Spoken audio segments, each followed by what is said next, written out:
What's up, y'all? This is our first tandem Facebook Live as we're driving. I'm driving. I'm not holding the phone, guys. So this is safety first. So right now we are driving to Portland for the Portland Business Journal Fastest Growing Company Awards. It'll be pretty cool. So yeah, we made the top 100 fastest growing private companies in Oregon again last year. According to their list, we were 19. Inc. magazine rated us the 5th fastest growing company in Oregon, fastest growing software company. But I think we'll be somewhere we should be in the top 50, so we'll let you guys know where we are. And that's because you guys. It's been awesome. It's been an awesome run. We're 5.5 years into the business and based in rural Oregon, team about 24 or 25 people. And we're the fastest growing software company, so we'll see if we can't keep it up this next year. But we're gonna answer some questions. So usually on Thursdays we have Ask Carrot. Usually it's in my office in the big fancy cameras and all the cool setup and all that. We are going Trevor Truck Talk style today. We're doing a Trevor Truck Talk takeover. That's right. That's a lot of tease. Trevor Truck Talk takeover. It's a lot of alliteration. So we're doing that today. And if you guys listen to the podcast, you listen to the Carrot Cast, every once in a blue moon these days, probably once a month maybe, I do a Trevor Truck Talk. And the way that those started was kind of cool. I was actually driving up from Klamath Falls, Oregon, back to Roseburg, and I had a thought in my mind, and I wanted to make a podcast out of it. And usually, this is a good lesson for all of us, but usually I would kind of have this, mind block, thinking, shoot, I've got to actually get in the studio, and I've got to use my fancy microphone so it sounds good.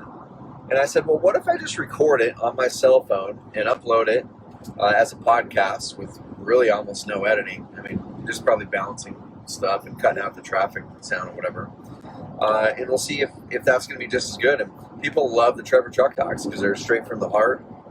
They're usually something I'm thinking about in that moment, something I'm going through.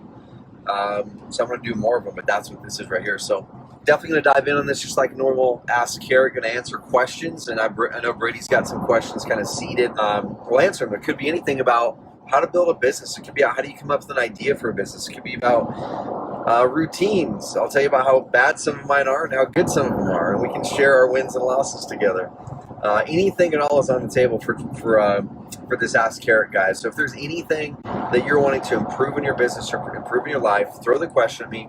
If I've got some knowledge, if I've got some insight into that from my own world, I will give it to you, including if I'm struggling with the same thing. I'll let you know that too. But Brady, what we got, man? All right, here we go, dude. So we're gonna do a little rapid fire random questions. So this is my question, something I want to ask you. So a lot of house flippers, investors, agents, I hear people say all the time, it's hard to find good help. You can't find any good help. And this actually stemmed from a question that Mason on our team asked. Yep. So I'll do Mason's question first. And everyone who works at Carrot seems to be superstars. A little bit of bragging. Do you think that's because you only hire winners, or is it because your work environment and culture inspire people to be winners? This isn't supposed to be self-glorifying, serious question, but sure. Do you hire them as is? Or? That's a good question, man. I mean, I know, and I've had a lot of these kind of things ingrained in me too, where you always hear those things like Brady said, that you can't find good help. And shoot, my mom can attest to this, growing up in family business, that there were a lot of times when finding good help was really, really hard. And when we would have good help, sometimes they would do wacky things, like multiple people stole from the family business. So it makes it really hard to want to go find good help. And oftentimes as entrepreneurs, we think, well, shoot, if I'm going to do this, I've got to do it myself. That's a very common quote of, if you want it done right, do it yourself. And I used to think the same thing. And I used to think, well, shoot, you know what? I'll do all the important stuff, and I'm going to have outsourcers. I'm going to have VAs do all the other stuff. It's just busy work, And I hired my first VA. She's in New York. Her name is Christina Lemmy. If you're watching this, Christina, what's up? I hired her, I think it was back in 2009 or something like that. And she really proved me wrong, that I paid her well. I wasn't looking for a deal. Okay, that's the first lesson there, guys, is if you're looking for a deal, if you're looking to get the best discount on a person, you're going to get a discounted person. And I learned that lesson many, many times. So that's the first thing, is a lot of businesses try to hire way lower the pay scale than they should. And I've been in there too, and we're now getting our salaries up even. My aim, and I heard this from a mentor of mine, is he said, you don't need to be paying the most in the market. You need to be paying 80% of the bell curve. And he said, if you pay 80% of the bell curve, that attracts the right people. They're going to get paid well for it. Give them some good incentive. But he said, 80% of the bell curve is what you need to pay. And now I'll answer the rest of it. So I think we attract the right person because we have a vision, right? People that want to do important things, they want to know where they're going. They want to be a part of something bigger than just the task they're doing. They want to be a part of They want to be a part of doing something that matters. And I think that's something that early on in Carrot we latched onto, that we said, from my previous business background, I didn't want to do anything anymore that didn't matter. I didn't want to do anything anymore that at my gut I didn't feel purpose and passion for. So I think inherently that rubs off on people when you're hiring, when you're doing content like this. The best people are attracted to the message. My message is never, hey, the work's going to be easy. My message is usually the work's going to be hard, but are you up for the challenge to learn and grow with us to tackle this big mission? The next thing is our interview process, man. The first handful of people I hired, I didn't really have a good interview process. I wasn't hiring on culture. I was hiring on skill set. And what happens when you hire on skill set is you try to get a deal. Once again, you're going, okay, I have this thing I need done. This is how much per hour I'm willing to pay for it. I'm just trying to find the person who's willing to do the work. And what happens half the time is you find someone who's willing to do the work, but they're a terrible culture match. And they just create this cancer within the company where the culture runs away from you. It's not being intentional. And so that's what we do really good, I think, when we're hiring. Most of the time, I've missed it sometimes, where we've not followed process sometimes. And when we've done that, the culture match wasn't good. But culture match is critical. And I know when we're hiring people, we kind of put you through the paces. It's not usually, it's a little bit different with you, but it's not usually, hey, you apply, we do an interview, and then we make a decision. It's usually 2, 3, 4 rounds of interviews. We put you through real tests. We have you do videos, and by the end of it, you just know they're an awesome person. So, good question, Lisa. Yeah, I think culture fit, and then their ability to learn too. I think you hire on attitude as well. Yep. How willing somebody is to learn something.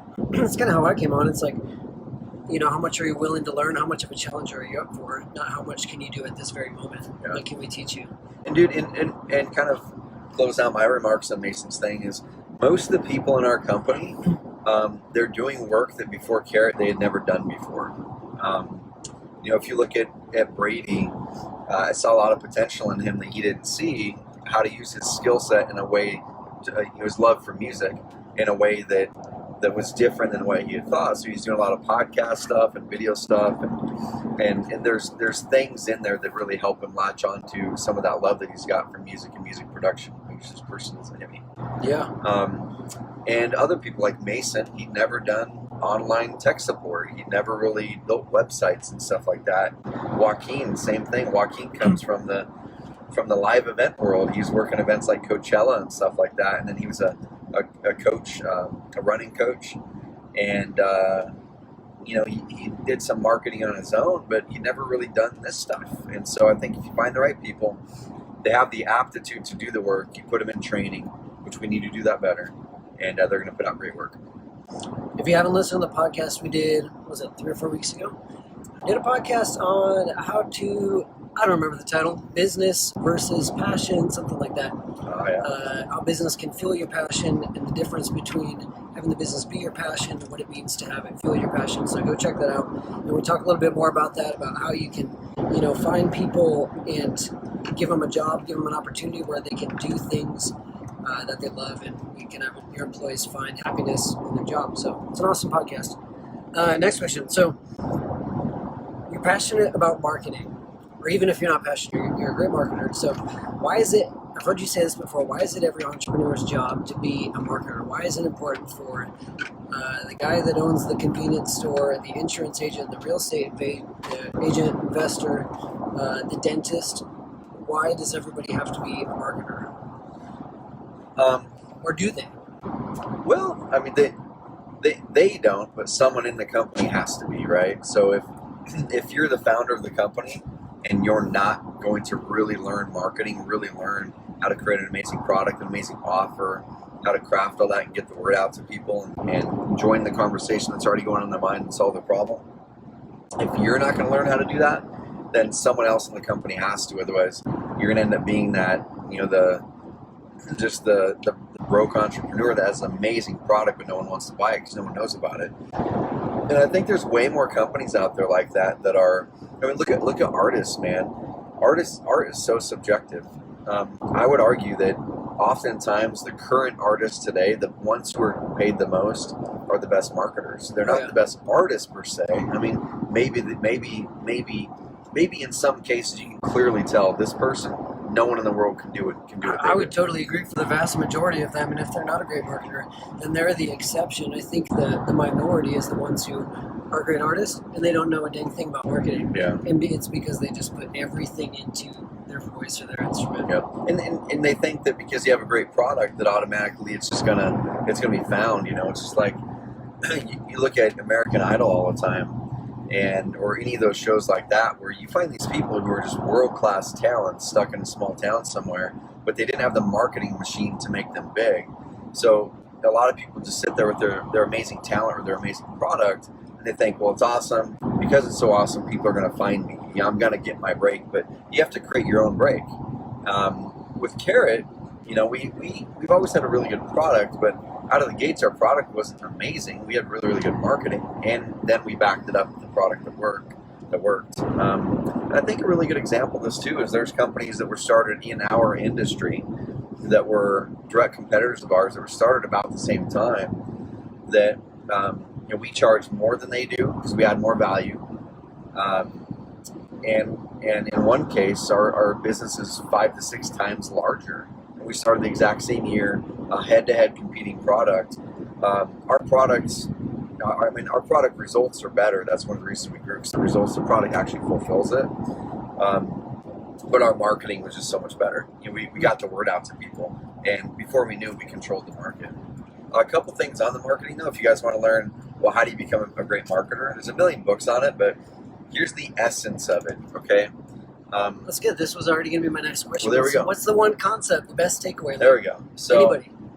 And I'll give you guys 2 different ways to think about it, because I've got a bunch of different kind of marketing frameworks in my mind that I'm always thinking through. And then there's going to be some tactics I'm going to throw at you. And any one of these can be like a massive thing for you if you really pick it up and take it for what it is. The first thing with marketing is, and I made this mistake in a big way, and sometimes I'll catch myself making the mistake again and I have to pull myself back out. The natural tendency for people when they're marketing something is they want to look at the features in the thing. Like, as an example, let's say we're driving this truck, and the truck can haul whatever, I'm just making it up. Let's say it can haul 10,000 pounds or something like that. And then it's got this cool stuff over here, and it's got these fancy wheels or whatever it is. What happens most of the time is in our marketing, we want to point out the features. We want to point out, hey, this truck can haul 10,000 pounds. Hey, this truck has these amazing looking wheels. Hey, look at all this stuff. But that's not what people care about. People care about what the feature can do for them. So you need to talk about benefits.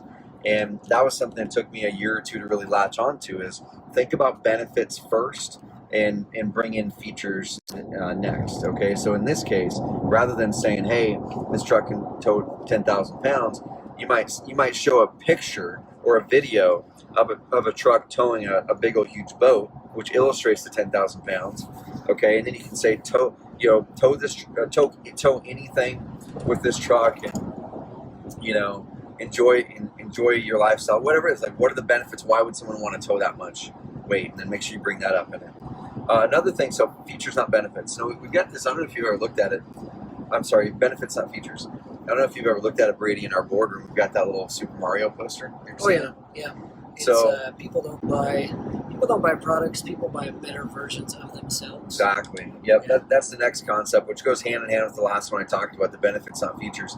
Is people, just like Brady said, people don't buy products, they buy better versions of themselves. So we've got this picture of Super Mario, and on the left side of it, Super Mario is his normal Mario, like the normal size, and it shows an evolution of Mario. It's probably not very super. It's probably just regular Yeah, Mario. that's just Mario. So Pretty Mario. Super Mario. Exactly. So Mario's there on the left side, just kind of running through the game, right? And then on the right side of the whole thing, you see so you have Mario. In front of him is the flower, right? Like the flower coming out of the tube. And then on the right side of the picture is the Super Mario that's throwing fireballs, okay? Now what most people would do is they would try to sell the flower. They would say, look at this amazing flower I've got, it's fresh, and da-da-da-da-da-da-da. But instead, you would sell the bigger version of yourself. So you would say, hey, you know what, this game's hard, and one of the best ways to beat this game is through the flamethrowers. Like this character can't beat it, and this character can't beat it, and you're almost unstoppable when you have the fireballs. You can run through there, and you can actually eliminate people without having to jump on their heads. You can throw a fireball all the way across the screen, and it's going to actually help you live throughout the game 90% longer. All you have to do to get that fireball is just jump on this thing and get that flower. Like, that's what it is. So with Carrot, you know, what's the example for Carrot? So with Carrot, it's not, hey, we have websites, and hey, we have websites that are search engine optimized and da-da-da-da. The benefit is, you know what, it's really hard as a real estate investor or agent to get to, and it's really hard to have consistent business. And the one thing that helps you have consistent business is, first of all, not wrecking in the highway. But the one thing that helps you have consistent business is consistent lead flow. Now, I think we'll all agree that predictable, consistent, momentum-building lead flow is what we want. We all want consistent, predictable, momentum-building lead flow. When we have momentum, it goes upwards all the time. It doesn't boom and bust. Well, what we can do with Carrot is we help you get ranked really high in Google through our content marketing tools and through our SEO tools and our high converting framework.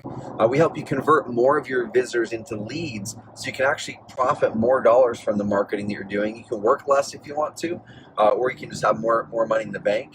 And we have amazing support, so it's going to save you tons of time. You can spend that time with your family more, or you can spend the time out in the field a lot more.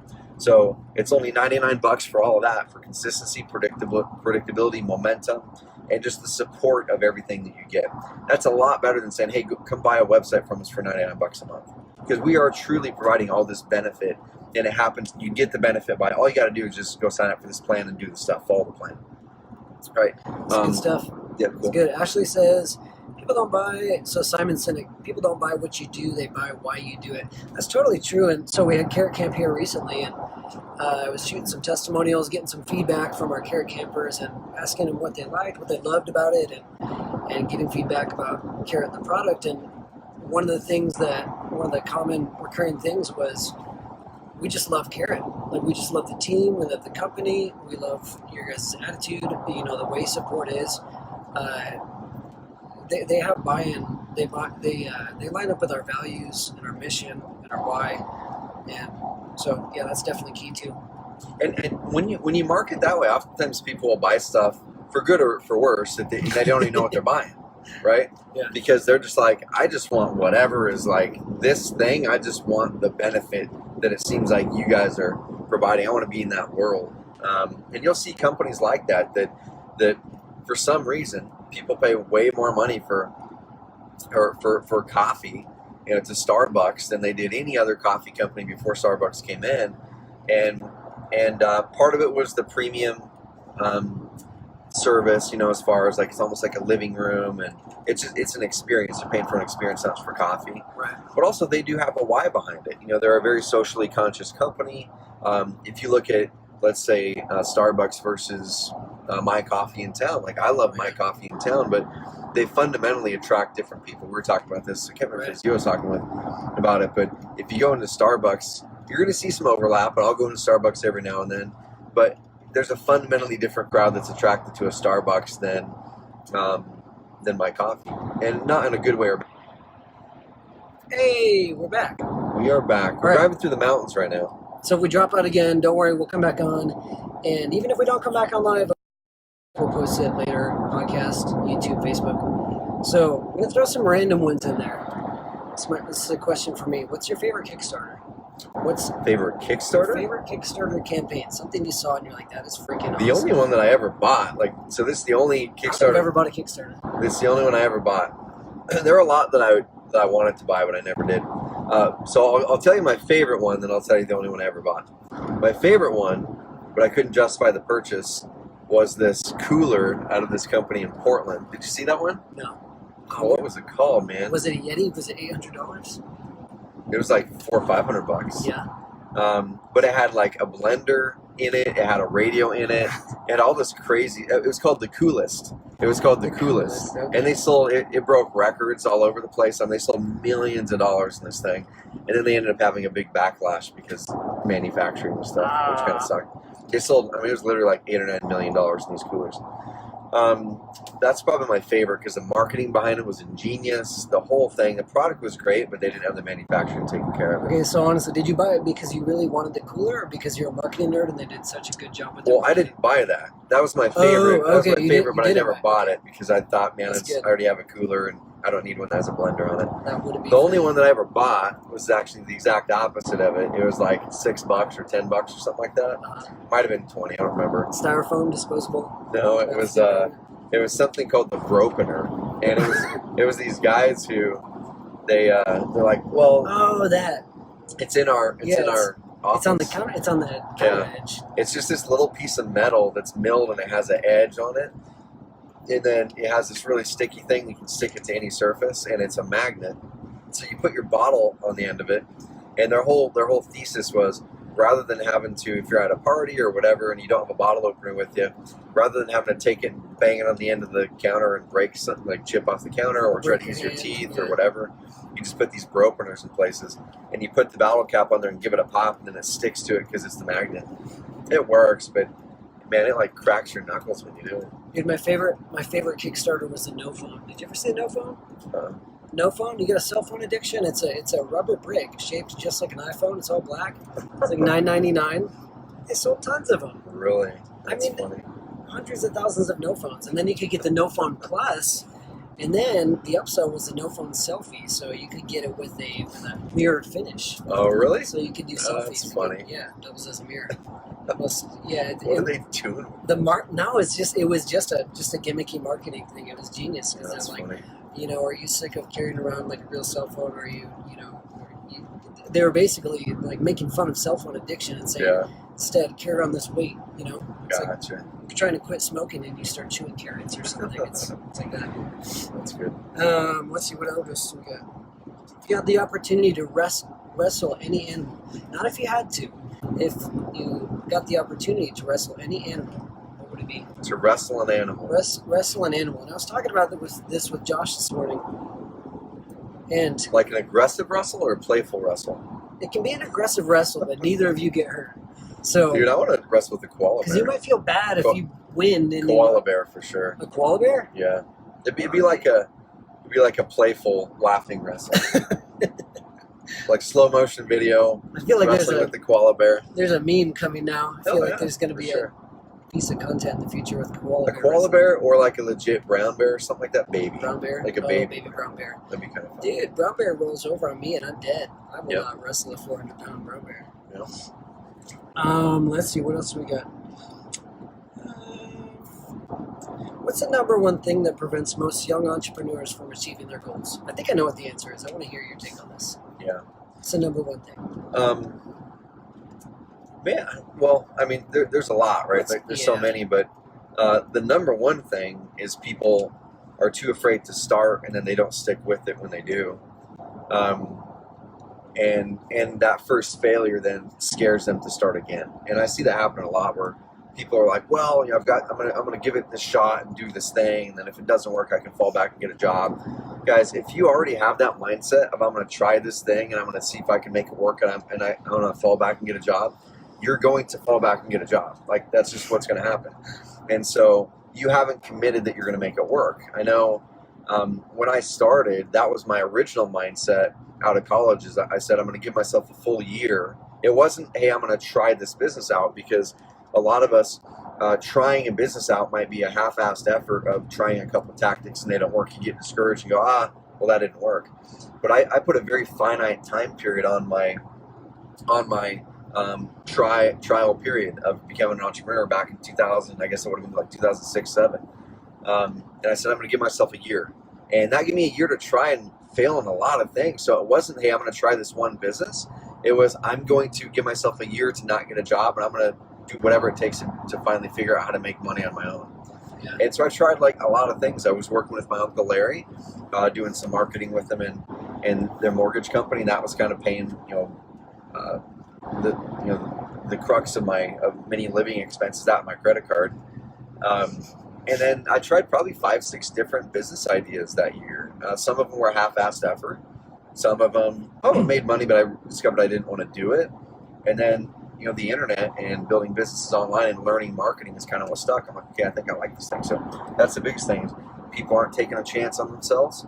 They think the risk of trying is the biggest risk. The risk of not trying is the biggest risk, because you're going to get to be 30, 35, 40, 45 years old, looking back, wishing that you would have taken that chance on yourself. That's the biggest risk. Yeah. I can live with that regret. I can live with that. Yep. And I think, so Mason said it's got to be consistency. Mason's spot on. Kara says follow through, spot on. Kara's got her own business, so she knows what's up. And I think another thing I see is people not looking at why they failed. I mean, you got to know that failure is normal. Failure can be healthy. I mean, you just got to go through it sometimes. But people don't pull back, and I think one of the worst things you can do is assume like, oh, it must have been me. It must have been something wrong with me. Maybe it was my pitch. Maybe my vision was off. It might have been something really simple. Yeah. It might be something that you can improve in a matter of a couple months and try again. Maybe a marketing thing, a sales thing. I think people too, man, they try to make their first business idea too perfect. And they go, man, I want to make it towards this one thing, and it's on this idea, and da-da-da-da. And I'm more about just taking action and trying things, because you're going to learn how to market through the process. You're going to learn how to do product testing. You're going to learn all that stuff, And so when people have all of their mental capacity bought into this one idea, and that one idea doesn't work, all of their mental capacity is bought into that one idea, and it doesn't work, and they get discouraged. Rather than, like I said, if this idea doesn't work, I'll go back and get a job. It's okay. What I'm buying into is the entrepreneurial lifestyle of finding problems and creating solutions for the problems, and seeing if people will find value of it and buy it. And that doesn't tie me down to any one business. So if this one doesn't work, cool. I'm going to cut ties and go over and do this other thing. And I have no emotional attachment to it at all. That's awesome. To the start of it, I have little to no emotional attachment to that initial idea, seeing if it works, then I move on. Once it gets growing, like Carrot, of course there's emotional attachment to this company. It's more than just an idea now. So I want to segue into another question, but first, Ashley, she says, I got pregnant, we had bills to pay, life got serious quick, started Superior Drywall Company in 2001, still living the dream. Ashley, that's awesome. That's 18 years for a drywall company, for contractors, through a recession and in a small rural town in Oregon. That's amazing. And people are always going to need drywall as long as drywall is continuing to be used in construction. So that'd be the thing that I would always look at is always look ahead of the trends and say, and look, is there ever a point when drywall will be obsolete with the new product? So that's what we're doing right now with Carrot. Is I'm looking 3, 4, 5, 10 years out and going, I can see a world where a website as it currently is today is not a website. So what's our next thing? How do we make sure we're staying ahead of this? So that's my advice there, is maybe drywall is still going to be the thing that people put in their walls before they put paint over it and texture for the next 30 years. Or maybe something else might come take it over, just like other products have happened lately. And I would guess, I'm just going to take a shot in the dark here, I would guess one of the biggest reasons you've been in business for 18 years is because you call people back. You know how many drywallers I called in Roseburg from my house and never got a single call back? Oh yeah, I'll get back to you next week. It's I know you're not busy. Give me a call back. I need a drywall. Yeah, hit me up. And same thing with agents and investors, man. You know how many investors we hear all the time? It's I just can't get back to people, or how many leads, how many deals they miss out on because they just don't call people back. Or they're saying the marketing doesn't work. Man, these leads are bad, And then we say, well, cool, so are you answering the calls live? No, we call them back 10 minutes later. They think that's fast. Within that 10 minutes, they've already called another person, and that person booked an appointment. You need to answer those things live. Oh yeah, you need to get back to them fast. If your website sucks, you got a crappy website, they're bouncing quick. Yep. All right, next one. Let's see. What do we got? This isn't on the paper. One thing I want to ask you. So you got a couple businesses currently that you're involved in, and you've started multiple businesses in the past. What was that like? Cutting ties with those businesses and finally deciding to say, all right, I'm going to go all in on one thing. Was that, I know there had to be some difficulty there. What was the hardest part about that? Yeah, I mean, there's kind of a series of a few things. So the first one, I think, there's a flawed mindset that a lot of people have, that the serial entrepreneur is this thing to glorify. Now, I'm not saying it's not, but I'm saying that our definition of serial entrepreneurship is oftentimes wrong. And here's what I thought. I thought a serial entrepreneur, and I thought it was cool having a bunch of different businesses. I thought that's what a serial entrepreneur was, is that they have all these businesses, and they're doing all these cool things. Man, it's so amazing. And what I failed to recognize early on was, because you look at guys like Richard Branson, who owns like 300-something companies, right? You go, man, he can do it. People keep on telling me I need to focus on one thing. Like, that's BS. I like this, and I like this, and I like this, and I can do all those, and I think they're good. Branson does it. He's my example there. I can do it. The difference is he doesn't run any of his companies. He doesn't run any of them. He's not clocking into the office and sitting down at a desk and have 12 direct reports reporting to him. He owns the companies, but he doesn't run them. And that was a much different thing that I was doing. So originally I had a lot of emotional investment because I was running all the companies, some of them very, very badly. And I never really gave any of them a good shot because I didn't have my full focus on them after they had started. So I wouldn't say there was like a lot of emotional attachment to the businesses themselves. I mean, there's some nostalgia, like with the publishing company, all the products that I've worked my butt off on building, and the brands and things like that. We still have some of those home study courses in my office. I mean, there's the nostalgia of it. I got over that pretty quick once I had a bigger vision. The first software company I was a part of, that one, I had a big vision for that software company. It was called Automize, with a good friend of mine and former business partner, Chris Person. And that partnership just ended up not working out because we're like exactly alike. So that was before I knew Colby score and all that stuff, man. We were just too much alike to be co-owning a business together. It's funny how many times you disagree with someone when you're so similar like that. How hard it is to do partnerships like that. Yeah. But yeah, I wouldn't say there was like a lot of emotional attachment, man. I think the biggest thing was the identity of detaching from the fact that I was a serial entrepreneur and putting more stock into the fact of I'm going to be a focused entrepreneur now and build something special versus build lots of different things. Right. And I hate the word ego. I think that I've never struggled with ego, but I think every one of us struggles with ego to some degree, and that's part of it. I was having a conversation with someone this week on that podcast I was telling you about, and we're talking about like how important it is when you're starting something out, when you're building a business, when you're going into anything, how important it is to have that why. So that why, your mission, was what drove you to create Carrot. Like, I need to build a business with these non-negotiables. You had really clear non-negotiables. You had a really clear mission. You had core values.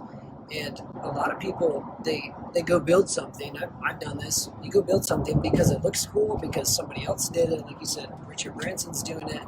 And they see what other people are doing, and they're thinking from the outside, oh, that looks awesome. And then they go do the thing. But I think it's really important to not get tripped up by what other people are doing. Especially with social media, we get so distracted by what everyone else is doing. You really got to figure out why you're doing something and what that actually looks like. Yep. What's your favorite Kool-Aid? I've had Kool-Aid forever, dude. I seem to remember like some sort of blue Kool-Aid that I liked. I don't remember. Is that like a raspberry or something? Josh and I were talking about it. What is it, Josh? It's whoever can guess the Kool-Aid flavor. Let me know. I think it was blue raspberry. Blue raspberry? I don't know. I just remembered it, but I'm not going to say They're it. all good. I want somebody to shout out the name of that Kool-Aid, and we'll send you something cool. So many bad puns. Yeah, we're going to send you a bunch of carrot-flavored Kool-Aid. So you drink the Kool-Aid? The carrot Kool-Aid. You drink the Kool-Aid? Yeah. Austin from engineering. So Austin's a guy on our team. He's very into Japanese culture. Austin wants to know, what's your favorite anime? I was gonna say. I was really nervous to ask. I can't wait to see Austin's question here. I was nervous to ask him. I'm like, I don't know if I want to ask him what he wants to ask Trevor. I didn't even know what anime was, dude, until like a year ago. I honestly thought it was some sort of like Japanese porn or something. I didn't know what it was, and so whatever Austin likes, man. I support your anime, buddy. I now realize it's not a weird form of Japanese porn or something. It's an art, cartoons. So whatever the heck it is that you like, man. Josh says Mount Berry. I'm pretty sure Josh is right. Kara says blue raspberry. Mason, blue raspberry lemonade. They didn't have fancy blue raspberry lemonade when I was growing up. We had to mix them together. I don't know what kind of fancy Kool-Aid they have. Josh says as well. He wants to know. This is a multiple choice. Which team in Carrot is your favorite? You got A, success. B, success. C, not sales. Or D, all of the above. Oh man. Yeah. You know what? You gotta answer. There's no right answer, man. Like, so I'm gonna piece it apart right here. If the engineering team went away, we wouldn't have a product anymore. So therefore, we wouldn't have a business. Yeah. If the customer success team went away, we'd be selling lots of people, but no one would have success. So therefore, we'd have a lot of people leaving, and it'd be miserable because we wouldn't have a bunch of customers to interact with and have fun with. If marketing went away, we'd have no one using our product. So therefore, engineering and if marketing went away, guys, we wouldn't have anyone to use the product nor the money to hire amazing people. If services went away, our highest end clients would have to leave us. If sales went away, our highest end clients wouldn't be able to join us. It's like, I don't know, it's just none of them, man. They're all unique too because they all have different personalities. Dude, the right answer was marketing. You gotta say growth team. That's right. That's definitely the one I've spent the most time on. Well, that customer success, man. I mean, my younger brother Kyle and him and I did live chat for years, dude. So this is a funny. We do have like industry record. I don't know. No, we do. Like this, but like our NPS scores. Yeah. Yeah. Well, dude, what Joaquin had was the first week with 100% chat rating over like dozens of chats. 100% of everyone gave him an excellent rating that week, which has never happened in the history of Carrot. But this is kind of funny. So unrelated but related is when we started Carrot, and I thought I was unique in this until I started to talk to a bunch of other software company owners, and I discovered that they all did it. Is when you start the company, you have this little. Oftentimes you have this little complex in your mind going, well, if people think that the owner's in live chat, they're going to think that this is not a legitimate business, right? Right. So for the first couple of years, I was in live chat all the time. And my brother Kyle was helping me. This back late 2013, early 14. Then we brought Jake in once Kyle left. But I was actually Kevin in live chat. So I'm like, well, the owner can't be in live chat. It was this dumb thing because now I love being in live chat. And I realize now that people will see that, man, the owner really, really cares. And before I thought it was this diminishing thing that, you must be a really, really small company, therefore we're not going to work with you if your owner also is in live chat all day. And so I'm like, I'm going to create a persona. I've got a couple of really good friends named Kevin. They're awesome guys. So mine's going to be named Kevin. And then I went on to Google. If any of you have been with Carrot since like 2014, you might have spoken to Kevin. If you did, you spoke to me. Kevin Mock? Yeah, not in person, but in chat. And so I went online. I'm like, man, what does my Kevin look like? Yeah, I get to like invent a character, man. So did you just go to Google Images and I type did. in Kevin? Well, no. I'm like, what does my Kevin look like? He's probably gonna be outdoorsy. He's probably like late 20s, early 30s. I don't know, maybe even like a picture outside. So I just typed in like outdoor guy or a bunch of things. I found a picture of Kevin. I made his avatar. But then I was up in Toronto. A couple of weeks ago with a bunch of other software company owners, and we were at dinner with like Todd Dickerson from ClickFunnels and Ryan Levesque from Ask Method, Ryan Dice, and Dan Martell. And we were all at dinner and stuff. Or at lunch, or we were I don't remember when, we were all sitting down talking about it. But one by one, it came out that all of us had a live chat avatar that was somebody else, Chris Brisson. And he told a story actually where his live chat avatar got him in trouble big time because it was a lady. His avatar was a lady, and his avatar, he forgot to follow through on processing a refund for a client. And that client showed up at his office door one day, and the business was just him, and then his developer was over like in Atlanta. And so he's in the office, this little tiny office in Florida. And hope you don't mind him telling the story, Chris. And he said someone knocked on the door, and it was this gal was there at the door, and she basically said, "Is whatever his avatar's name was? Let's just say it's Mary. I don't remember what it was. Is Mary here?"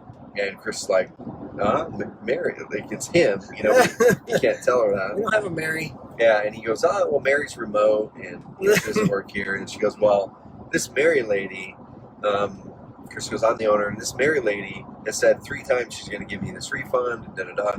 And Chris just got busy, just didn't fall through on it. He's a lower fall through, kind of like, he's a higher fall through than I am, but he's a high quick start, low fall through. And so then out of the corner comes this big dude, this big muscular guy out from behind the door, and he says something like the effect of, he goes, I don't care who does it, but this refund better be processed today, or otherwise da-da-da-da-da-da. Oh, no. And then Chris kind of slinked back. He's like, yeah, I'll go talk to Mary about it. And then he had realized in that moment that was a massive integrity issue that he had to deal with. And I did too. That's why eventually I had to fire Kevin. And for him, they had to kill off Mary. And so Mary was no longer. But I think that's something that we oftentimes do in business. I'll finish it with this, is we think that when we're small that we have to make ourselves look big. But oftentimes, really, our clients just want us to be authentic and genuine and solve their problem, and they don't care if we're big or small. And so if you're a real estate investor and you're walking around in your one-man show or one-woman show and you think that, you know, because you don't have a big team that you're at a disadvantage, I think you play it up. You play up the fact that you're a one-person team, that you're going to talk to them every time, that here's my cell phone number. I'm going to give you personalized service. I only work with 1 or 2 clients at a time, and I'm going to put a lot of attention towards everybody feels special. Everybody feels special. And so quit saying like we. You know, if you're a one-person team, quit saying, yeah, here's what we do. I know there's some advice where people say, well, yeah, just say we instead of I. No, like if you're just a one-person team, you know, just say here's what I do. Don't say here's what our company does and here's what we like. Who's the our? It's just you. Quit saying that to try to make your company look bigger than it is, because you're going to run into integrity issues. People are going to read through it most of the time anyways. Yep, and I've done all that stuff, and I can tell you that it's way, way better just having full integrity and speaking to exactly your real situation and playing it up, just like my friend Ben Settle says. Ben Settle, amazing copywriter, world-class copywriter and marketer. He said that you know, people in life and business, we try to hide our skeletons in our closet, like the things that we think that people would look at as a negative on us, right? A detractor. And he said what businesses should do is you need to take those skeletons out of the closet and make them dance. You need to take those skeletons, those things that you think are detractors, that I'm really small or whatever it is, take them out and put them out front and make them as a benefit to working with you. Make it a good thing, call it out so they don't find it first. You find it and give it to them first, but make it a benefit to them. Hey, I'm a one-person team here. I'm really passionate about this. Here's how I can help you better service, da-da-da-da-da-da. Yeah. Let's talk. I think the best example I've seen of that was in a marketing case was Kylie slacked through this picture. Remember, it was a ski resort. This is a ski resort making their skeletons dance. I think that's an example of it, right? Yeah, very good. They got a 1-star review. Took us 1-star review, said something along the lines of, this is the most dangerous ski resort I've ever been to. Double black diamonds everywhere. I couldn't even tell where the trees were, where they weren't. It was so difficult, so complex. I was scared the entire time. I did not enjoy myself. Something like that. They take that 1-star review, put it over this sweet image of a dude just like, I don't know, there's no ground beneath them, skiing through the air. Put it over that, and they use that as the hero. They use that as the header of their website. Just, you go to their website, bam, it's right on the homepage. I mean, that's knowing your your customer. That's knowing your niche. And Yep. I just thought that was so awesome. That was good. This is 1-star review. Sweet. So we're about to wrap it. I was going to say we're going to wrap it, but we got one good question you got to answer. Ashley Hicks. Is that good? Yep. Ashley. We've got time, man. That's all we have right now is time. We got another 2 hours. Why, and we could talk forever about this. Why did you choose to bring your business to downtown Roseburg? Because you're not from Roseburg. And so, for those of you that aren't in Roseburg, I mean, context, Roseburg, 25,000 people in the city limits. I don't know, maybe 30 to 40 surrounding areas included, but it's pretty rural, pretty small town. Why Roseburg? And both of us have lived in Portland before. Yeah. I wish I could say that it was always this this mission-based thing, and always this, hey, I'm going to come in and I'll be a part of the community. That wasn't it at the start. It became that, but the long story is, grew up in Klamath Falls, graduated college there. My wife and I got married after college, moved to Portland for her master's degree. That's where I gave myself that year to figure out entrepreneurship. We ended up moving to Portland in 2006, down to Roseburg at the end of 2008, and we didn't want to move to Roseburg. Growing up, we about all I knew of Roseburg was the baseball field, the IHOP, and the Super 8 motel, because we'd come over there and play Roseburg for sports or play summer ball there and win state championships. We did do that one time in Roseburg. And I honestly thought Roseburg was just like, we called it Dirtyburg, man. Like we called Roseburg Dirtyburg in Klamath Falls, and I know people in Roseburg call Klamath Falls way worse. It's just this rivalry. Dude, I said I'd never move to Roseburg. My wife is from here. I was like, I'm never moving to small town Roseburg. Yeah, and we didn't want to either. So my wife is in dermatology, and she wanted to go into dermatology at the time. There were only 2 positions open in the whole state of Oregon, one in Bend, which is where we wanted to move, and one in Roseburg. And we were this close to not even taking the interview in Roseburg. But we said, you know what? Do that interview as practice. That'll kind of like loosen you up and give you practice for the interview in Bend. And so she did the interview, and I came down with her, and I tried to find like a coffee shop, and all that I could find was the Megabyte computer repair shop. Oh, man. And it had and it said internet cafe, because I Googled it and that's all that came up. I didn't know My Coffee existed or any of that stuff. It was before Starbucks, it was before all that. So we were there, and then we went to Bend, and she didn't jive with the Bend doctor, and she jived with the practice here. And we said, cool, we'll give it a couple of years, get experience, then we're going to go move somewhere else. Yeah.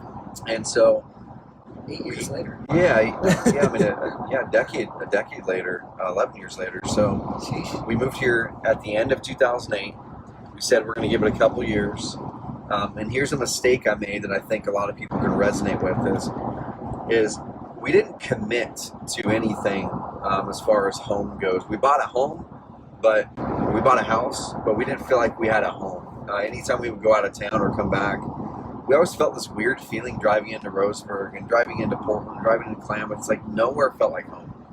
Nowhere felt, oh my gosh, I'm so glad I'm home now.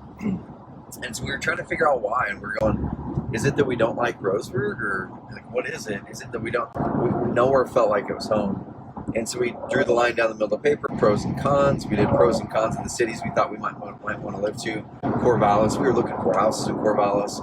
You have Portland, Bend, Lake Oswego, Klamath Falls again, and Roseburg. And pretty much most of the pros for the other cities, we'd get closer to these friends, we get further away from these friends, and there wasn't one city that got us back closer to everything.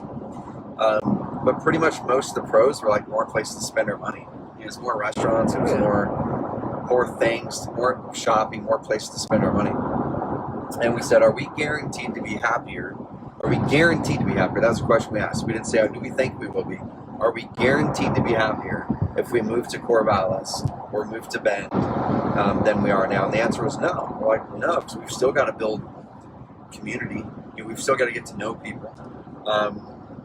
Shopping will be cool, but you can only go to so many restaurants and shop so many times. I mean, you can do community in a big city like that, but it's hard. Yeah, exactly. And that's what we were saying. We said, well, we're here. We don't dislike the area. We love the wineries. We love the river stuff. There's a lot of cool things happening in the area. Let's give it 2 more years. So 2 more years. And in that 2 years, that was in 2010 when we said that, that's when, now this is where downtown comes in. I had no mission for downtown. I was looking for an office. We had our first baby in 2010, McKinley, our first daughter. And my office in our house became her nursery. And me and Aaron Larson were sitting at my dining room table. He'd come into the office in my house, and we'd work at the dining room table in my house when he was working for me. And at that point, I'm like, you know what? If we're going to really give it a go and build community, I need to be around people. I don't just want to rent an office just by myself. And so that's when I looked in the phone book, when phone books were still a thing, and I Googled things, and BBG Marketing was the only company that looked like they were a legit marketing company that knew what they were doing at the time. So I hit up Dick Baltus, got to know him. And this is where it happened. I said, Dick, this is when they had an office down at Century 21. They had an office upstairs there. And I just wanted to rent like this desk that they had there that was empty. And I said, hey, can I rent this? And he said, you don't want to work here. He goes, but what you might want to do is my old building that I used to own, I think it's been vacant. I bet you could go down there and talk to him and work a good deal. And if you do, I'll move back in with you. And he goes, like, I could probably get another person or two to move in with us too. So that's how it happened. There was no purpose. There was no, oh my gosh, I'm going to go down and like change downtown. It was I needed an office. I wanted to be around people, not by myself. And Dick Baltus told me to go look at this building. I did. It was amazing. It was empty. It was big. I didn't know what I'd do with 8,000 square feet, but I had a vision for filling it with other people, entrepreneurs. Oh, yeah. And we did it. Eventually, purpose started to creep in there, because then when I'm going downtown all the time, I'm like, I really like it downtown. Why are people giving it such a bad rap? And then Carrot started, 4 years later after we moved downtown. Yeah. Started 4 years later, and obviously it was just logical for us to keep it there. So I think that's a good lesson. And I think a lot of people pressure themselves to have this mission and purpose that just immediately comes to them, and I know that I was. And oftentimes mission and purpose takes time to brew. It's like, I think mission and purpose isn't instant coffee. It's like slowly percolating coffee. Right. You got to do something for a while to Yeah. figure out. Yeah. You got to dip your toes in, see a pain, see opportunity, talk to people. Then eventually you go, man, I really love this thing, or love this place, or love this idea, or love this whatever. I want to kind of spend more time in it, and then I want to share. That's what it becomes next. I want to share it with other people.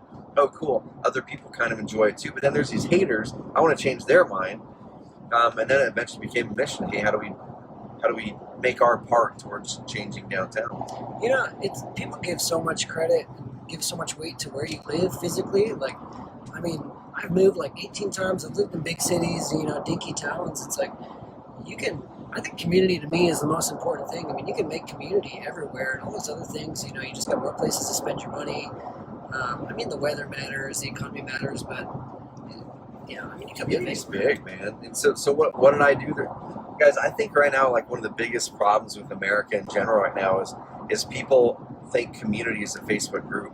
People think community is tagging a bunch of friends to something on Facebook, or it's the people that you follow on Facebook. And I'm way guilty of stuffing my face into my phone way too much right now. I need to stop that. That's kind of part of some of my habits that I've got and I need to kick.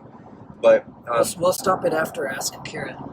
Well, yeah, no, I mean, so this is good if it's no, yeah. right? So you need to. Here's my philosophy, but I need to practice it better. Is people are consumers way too much, and America is just a consumer.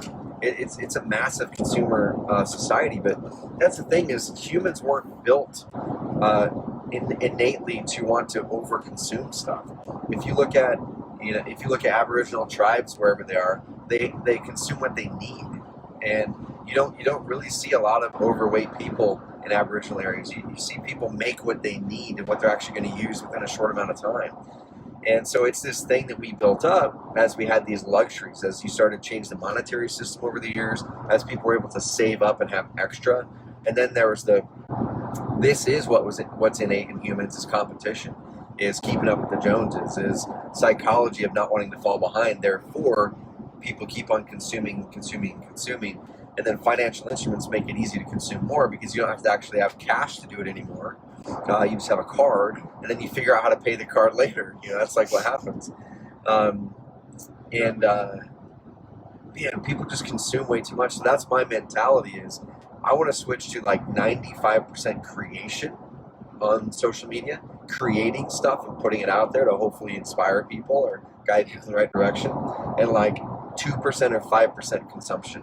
If I find myself sitting there flipping through, that's where I need to trigger and go, why am I doing this? And I catch myself doing that way too often. I need to be focusing on my wife. I need to be focusing on my kids. I need to just pull back and have quiet.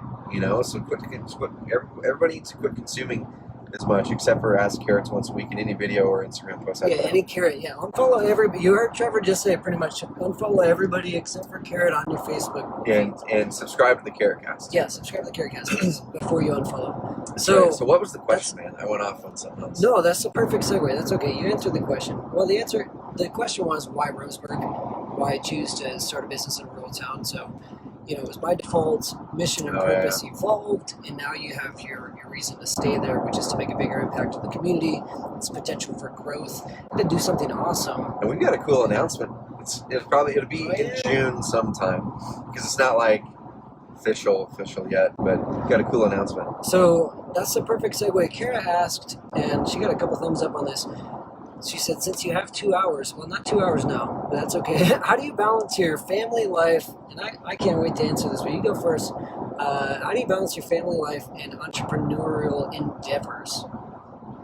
You don't. I'm just kidding. I think that's the answer. You know, it's tough, because we were talking at lunch that, guys, it's so easy to look at people that are online a lot, like that are an authority, right? I taught a whole webinar yesterday on how to create authority, and part of it is you have to put a lot of content out. You have to do things like that, and it's really easy when you see someone from the perspective of the outside of the things that society glorifies: income, success, positivity. I think society does reward positivity. It glorifies negativity, but it rewards positivity.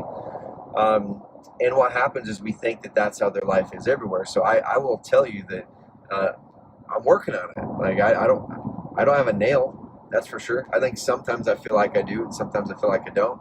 And my wife will probably give you a different answer, honestly. We like to think we know how busy people are, or we know what they do by their social media profiles or whatever. We don't know what everybody's day-to-day looks like. Yeah, and I think there are probably a lot of assumptions on what people think my work day looks like. And Brady literally shares an office with me. It's probably a lot less exciting than you guys would think, honestly. There is a putting green in there, like you would see in a movie. Like, oh, there's a little putter in the CEO's office. There's no golfing going on. There's no putt-putt. But I mean, and that's part of something I want to work on, right? How do we snap out and add more of that core value, which is fun? Like, I think we have a lot of fun. We need to work on our putt-putt game. Yeah, putt-putt game. Get the ping pong thing out. Bring back beer Thursdays or something like that. Even if it's at 5 o'clock on Thursday for 30 minutes, like, cool. That there's something there. So, but to answer your question, Kara, is this? There's a few things that I've found that work better when I do them, when my wife and I do them, and when we don't, we definitely hit some spots that there's some friction. I know one thing is when I actually coordinate my schedule with her, like weeks in advance, or at least a week of, there's a lot less friction with the balance. Usually where I kind of run into problems, and she'll attest to this, and she'll, like, if she's watching this, she'll be nodding her head, is we might have talked about something weeks ago or months ago or even last week. And in my mind, as soon as it's talked about, it's checked off, cool, the deed is done. But then if it doesn't get on a calendar, and then if we don't talk about it that Sunday, it's really easy for both of us to forget about the thing. And then the thing pops up that morning. I go, hey, babe, I'm driving to Portland tonight. Like, literally, this is what happened.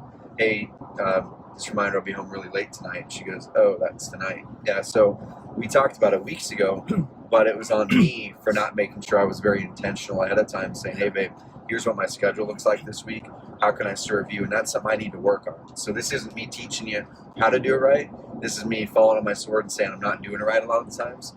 I know what I need to do, but sometimes I don't do it. And that's something I need to work on for the sake of balance, and ensure that my family and wife always know that they're first. And balance is a verb. I mean, balance, I think it's really dangerous to think that you can achieve balance. Yeah, it's not an endpoint. No, it's not.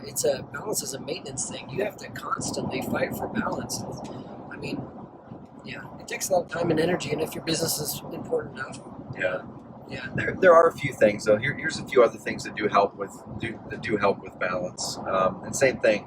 I do some of these really well. Sometimes they kind of fall off the wagon, and you feel the effects of it, then you got to redo it. But the first one is planning ahead with your spouse, making sure that you're on the same page.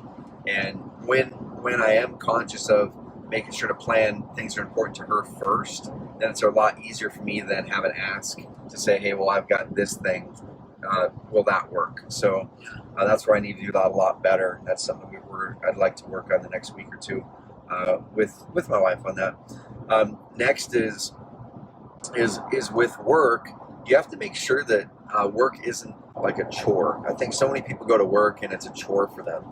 I was flying out to Toronto a couple weeks ago, and where was I, man? I think I was at the airport, and it was a TSA person, or what, I think it was a TSA person, possibly.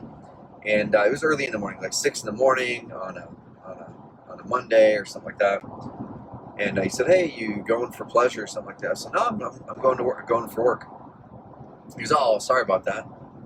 And I told him, I said, "No, man, like, it's a good thing. I love my work." And he was kind of like flabbergasted by it. So that's something, guys, that to have balance with your work, you got to love it. Like, it's something that, for better or for worse, you're probably going to be thinking about it a lot, right? You should be thinking about your work a lot. It shouldn't overtake your thinking when you're supposed to be being present with your family, but you should be thinking about your work a lot, and that goes against a lot of people's mindsets, because if you're excited about your work and you enjoy doing it, you should be doing things that you enjoy. And so many people just don't like their work. It's a chore. It's something that they go, "I got to go to work." It should be, "I get to go to work," not "I've got to go to work." Your kids should look at you and be interested in your work, not look at work as this negative thing that they've got to do when they grow up. I think your kids should be excited that they get to work when they grow up. You just have to guide them in a way that they know they can do something that they really, really love and they're passionate about. And every single person on this thing, every single person here, I've been through times when I don't like my work. In the past, I've had businesses I grew to resent, and I didn't want to go to work. Even at Carrot, when you're kind of in like a mental mind funk, or I get some crust built up, and I need to make some decisions that I put off. Sometimes you're like, "I just don't want to do it," But you snap out of it, and you're like, "Okay, yeah, this is why I'm doing this. I really, really do love this. I just needed to optimize that part of my decision making, or my schedule, or my to-do list, or my delegation better next time." But I'd really encourage everybody, if you're showing up, if you say, "I've got to go to work," right, or if you say that consistently anyway, or if your kids feel that work, because the way that you're portraying it, is a bad thing, it's a negative thing, "Oh, I don't want to go to work." If your kids aren't asking you interestedly about the work, McKinley this morning, man, my 3 kids were in the office while Carly was working out, and McKinley, an announcement that we can't announce right now, so she started to talk about it and goes, "Well, I want to start a business that does this in that spot," and she wants to like start a spa, and she's 8 years old. She goes, "Can I run the spa?" And don't get any ideas, guys. I'm not starting a spa, but she goes, "Can I run the spa? And can I design it?" And I go, "Yeah, you could for sure." And I said, "But if you're going to own it," she said, "I want to own it." I said, "If you're going to own it, like, that means owning it. That doesn't mean I'm owning it. It means you're owning it, which means you've got to be responsible for everything." She goes, "Even the people?" I go, "Yeah, especially the people." And the cool thing about it is she was smiling the whole time. Like, she was excited to dream up this idea of potentially working and doing something, creating a business. I could see her being an entrepreneur. I could see Colton owning a farm. I could see Sydney. We'll see what she does. I don't know. She's going to do something cool. But, yeah. That's awesome, man. Kara, I think the biggest thing that helps me with balance, kind of bouncing off of that, is clear communication when it comes to the why and what you're working on. So, like for me, for example, I think the times when I've had the most struggle, we've had the most struggle in our marriage when I'm trying to balance and I've got too much on my plate, is when I'm not telling her what's going on. There's no open communication about what you're doing. The other person knows you're busy, but what are you busy on? So let's say, you're working 80 hours a week. If your spouse doesn't know why you're gone for 80 hours a week, they're going to struggle with that. It's amazing how much you can change the perspective and how much it'll mean to them to just explain to them, taking a couple minutes to explain, "This is what I'm working on, this is why it's important, and this is how long it's going to take me." Because when you're busy, when you're gone, when your plate's too full, you don't have any balance, there's no end in sight for the other person. There's no end in sight for your family. It's like, "Oh, okay, Dad's always gone, husband's always gone, like, when's he going to come back?" So they need to know what your agenda is and what is your end game and when you're going to be back. And sometimes it's hard to communicate, but even if it's like, "Hey, I'm going to check in a couple hours," or on a bigger project, like, "Hey, I think this is going to take me 2 weeks. If my schedule hasn't slimmed down after 2 weeks or 6 months, whatever it is, then we need to have another talk about this," instead of just this indefinite, "I'm just always busy and that's just the way it is." Like if you're asking that question a year 5 years from now, how do you balance and maintain all that? I mean, you'll always have to fight for balance, but if you're really struggling with it for that long, like something's got to change. Yes, it's like Brady said, the communication part of which I need to get way better at. It's the balance, like you said, using that word.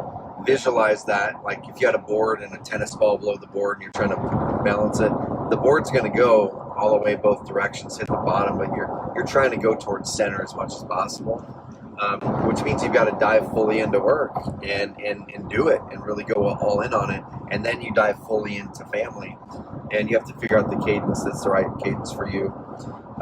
And also one thing I think a lot of entrepreneurs don't do well, which just the past 3 or 4 years I've done better, is you got to get help. So many entrepreneurs that have the worst work-life balance that I know think that they're saving expense, and they're trying to save expense by not hiring people. And I think everybody, Jen's on here, my executive assistant, Jen's on here. Oh, she said Jen's awesome, by the way. When we're talking about teams, which team is your favorite? Jen's probably the favorite team. Yeah, there we go. Team Jen, that's right. Yeah, so Jen's on here, and I've advocated this for years, but I think as soon as you start earning any income, you should have an assistant. Even if the assistant is literally for 1 hour a week to help you with just some busy stuff, and you find the person that you can pay them what you can afford at that time. You find a person who can have flexible hours because you don't need to hire them full-time at the start. And I really advocate that people should be immediately looking, as soon as you start to make an income, you should be immediately looking to go, cool, how do I now buy back more time so I can... And we're back. We're in the middle of I-5. That was a commercial break. We can see a cell phone tower, and Facebook just crapped on us. So where was I with that? And I'll finish it. But get help early. That's one of the biggest mistakes I see a lot of people do is they just really dive in and don't get help early with things that can make their life easier, which can create better balance. So take 10% of that income or whatever it is at the start when you're struggling to make an income. Take whatever you can and put it towards a person to help you do some things. And do the math. I mean, so many people, this is personal and professional too. So many people say, well, I just can't afford that. I can't afford the help. I can't afford then be willing to sacrifice a little bit. Be willing to take a cut. Or just do the math. See what your hourly wage is worth and see how you can make it work a couple hours a week. So there was a year, Jen, you don't know this, but I was... There's something Jen doesn't know? Yeah, well, she might know this. I don't know. But I think it was 2012. That's kind of the year that I cleared the slate, decided to figure things out. But I was looking through these boxes at my house just a couple months ago, and I was digging through them and showed all my old tax returns, like literally all the way back into college. And I didn't realize it, but I think it was 2012 was one of those years that my net taxable income was in the $20,000. Like it was like $27,000 in 2010. So I still had a full-time, or I don't know if you were full-time at that point, Jen, but you were, because it was you were definitely there. Probably part-time, maybe 3/4 time. I still had an assistant, guys. I made $27,000 that year, and I think that's one big thing that really helped me jumpstart. After that was I already had the head start of having someone there with me to offload some of the things that were weighing me down from day one of Carrot. So if any of you guys are going, man, I make $50,000 out of money to pay an assistant, guys, I made $27,000 in 2012, and I sell your car, get a cheaper car, cut out Netflix, go to Starbucks half as often. You can afford an assistant. All that. Kara said, "I'd love to hear." I don't know, Kara. She said, "I'd love to hear from Carly and you sometime, Trevor. Carrot couples featuring hand-selected couples to gain knowledge from." That would be fun. It would be fun. I don't know. It takes some coaxing, man. It takes some coaxing to get her to hop on. I don't know if my wife would do it. I don't know if she would. I would love to. I think Jen said she was part-time until about mid-13. That's nuts. Yeah. Yeah, so at least 20 hours a week. Yep. For a couple of years. All right. Anything else, man? Sweet. Let's go. That's Carrot. That was good. Man, we saw Lambo, some Maserati. Was there? Yeah. I need to get an orange one, dude. They're probably headed to Roseburg. Probably are. Yeah, I got the orange. So Dan Martell, my coach, a couple days ago, he posted a video today, tagged a couple of us to it. He got an orange McLaren, and he's like, I'm not. He's like, I'm not a car guy, and he was always the guy that was anti all that stuff. Yeah. And then it was kind of cool because in Toronto, he was being really transparent with us. He goes, man, I've been really diving into this stuff and looking at polarity. And I'm not going to go off on this tangent, but I'll give a little drop here. It's kind of cool. He said, what happens is oftentimes we get locked into an opinion so much that we think it's true and it might not be true, and it actually impacts our happiness, we judge people. And he said that he was always kind of the guy who subconsciously would judge the person who had the Lambo or whatever, And he's like, man, he didn't say this, but this is what I sometimes think too, is man, I've got way more money than that person, and I drive a 2014 pickup, and they're driving around a whatever, a $300,000 car, and I'm just thinking, man, that person's wasting money. That's so dumb. Da da da da. And Dan was in that mindset too, and he said, you know what? He goes, I think what you have to really do to really chase full fulfillment and happiness is you've got to try out the opposite side of some of these beliefs that are kind of making you judge people. And he said one big belief he had was around people buying fancy stuff like that.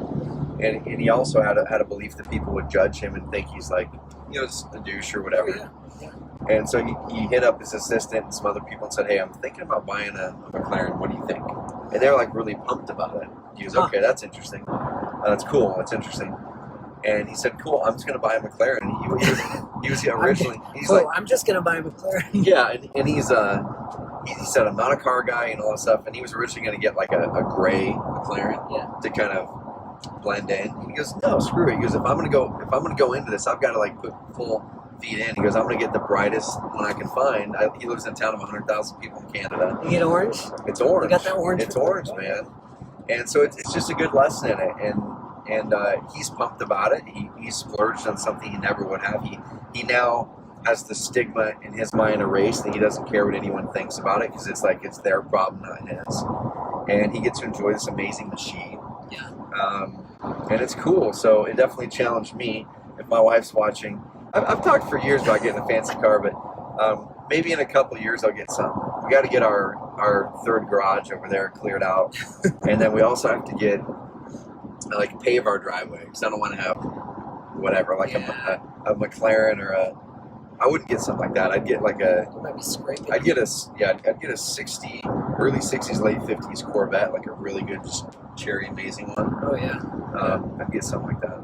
It'd be a lot less money in maintenance too. It'll go up in value.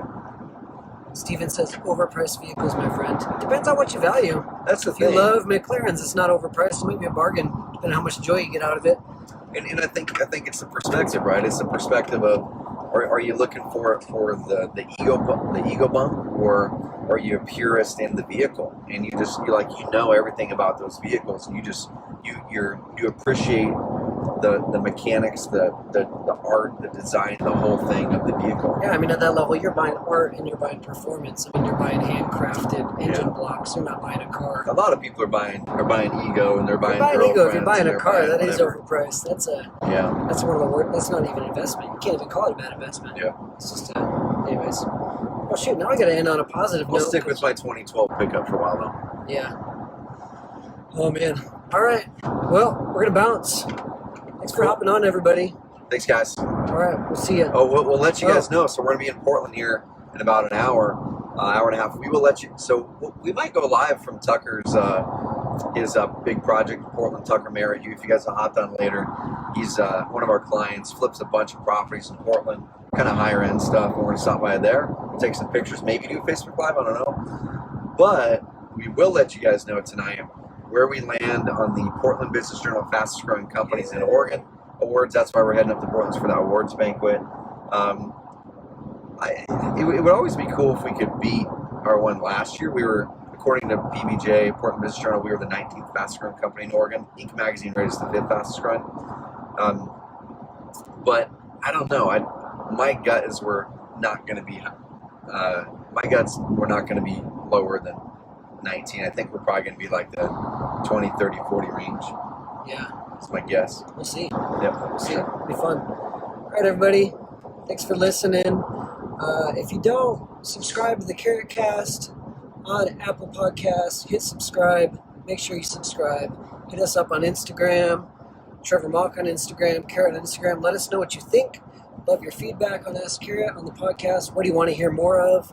Kara said couple session. Maybe we'll do Carrot couples in the future. Who knows? I don't know. It might be a little bit. But yeah, let us know. We love hearing from you guys. And yeah, have an awesome day, everybody. We'll see you later. See you guys.